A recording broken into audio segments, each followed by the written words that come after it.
Deməli, səbəblər Osmanlı anlayırlar ki, səbəblərdə canlanma baş verirdi. Ona görə də geniş tez onlar yenidən hərbiyyətlərə başlaya bilərlər.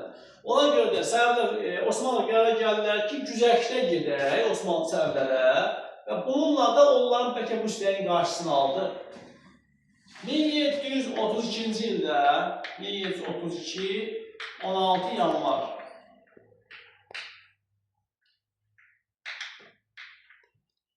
Kirmanşah müqaviləsi bağlanır. Kimlərlə? Səbəblərlə Osmanlılar arasında.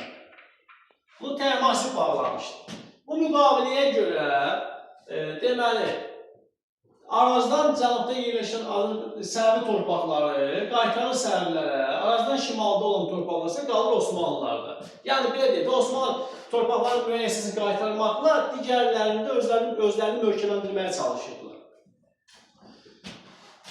1732-ci ilin yanvarın 21-də Ruslardan var, bu torpaqlar Ruslar Ruslar da gəlirlər və Təhmasiblə, ikinci Təhmasib müqavilə var. Bu Rəşd müqaviləsi. Rəşd müqaviləsi də Səbəblərlə Ruslar arasında bağlanır. Bu müqavilə deyilir ki, Dərbənddən Peterburq müqaviləsinin 23-cü yadınızdadır. Orada deyir ki, Dərbənddən İncilana görə Xəzərgənə vilayətləri Rusiyaya verilirdi. Bu müqavilə deyir ki, Kürdən cənubdakı Xəzərgənli vilayətləri qaytarılır Səfəvilərə. Həm də Səfəvilər söz verirdilər ki, bu ərazidə Osmanlıları buraxmayacaqlar. Həm də deməli, Rus tacirlərinə Kürdən cənubdakı Xəzərgənli vilayətlərdə, Səri tacirlərisi Kürdən şimaldakı Xəzərgənli vilayətlərdə gömrük ticarət hüququ verilirdi. Və belə də Təhmasib bu müqavilələri imzalayır. 1732-ci ildə Nadir qayıdır. Və Nadir xan Əfşar Təhmasibi taxtdan salır 32-ci il avqustunda və taxta onun oğlu 3-cü Abbası gətirir. 1732-1736-cı illərdə hakimiyyətdə olur. Bir neçə aylıq şah idi. Və özünü də onun qəyyumu adlandırır. Özü də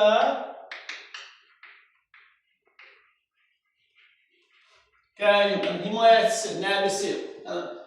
O az yaşlıdır, az aylıdır. Onun adından sonra kimi dayılır? Özüm. Nadir. Təhmasibi öldürür müəllim Nadir taxtasında. Deməli, və tələb ki, birincisi Nadir Kirmanşah müqaviləsini tanımaqdan imtina edir. Və Osmanlılardan tələb edir ki, son 10 ildə, yəni 1723-cü ildə Cünubi tərəfə ələ keçirilmiş torpaqlar geri qaytarsınlar və rədd cavabı alır. 1732-də Həmədanı və Kirmanşahı qaytarır. 1733-də Bağdad döyüşü baş verir. Bağdad döyüşündə Osmanlıları məğlub edir. Və Osmanlıları həmən ildə Bağdad sülhü bağlayır.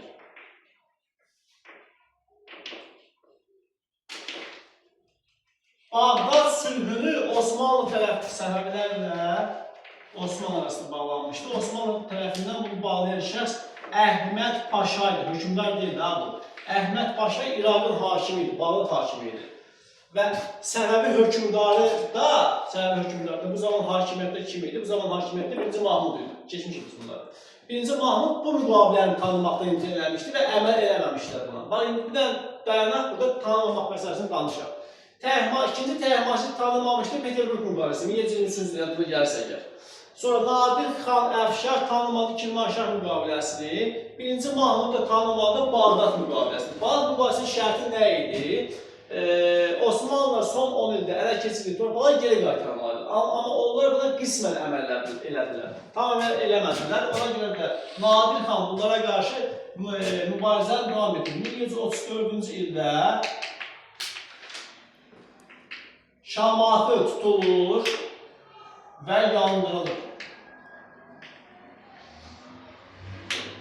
Əhalisi də köçürülür Ağsuya. Niyə yandırılır? Yadımızda salırıq nəyi? Hacı Davud üsyanı 1719-21-ci ildə. Hacı Davud burada üsyan, Şirvanda üsyan qaldırmış, Şamaxılara keçirmişdi və kimə müraciət eləmişdi? Osmanlı. Əvvəl Ruslara, ona gəldi. Sonra Osmanlılara, Osmanlı Əhməd də bunu qəbul eləmişdi, yadınıza gəlsin. Düzdürmü? Buranın deməli əhalisinin Osmanlılara rəğbət bəsləməsini bəhanə gətirər, səbəb gətirər, Şamaxını yandırır və əhalisi küsür yeni Şamaxı olan Aksuya. 1735-ci ildə Rusların alınır Gəncə və elə bu Gəncələrlə Gəncə sülhü bağlanır. Gəncə sülhü bağlanır Rus Səfəvilərlə Ruslar arasında. Bu dərsin içində müqavilələr çoxdur. Yəni, baxın, hardan başlayaq müqavilələrə?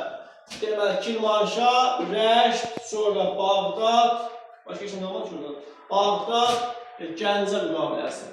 Bu müqavilələr tərəflər deyə saxlayın, kimlər arasında bağlanmışdır müqavilələr.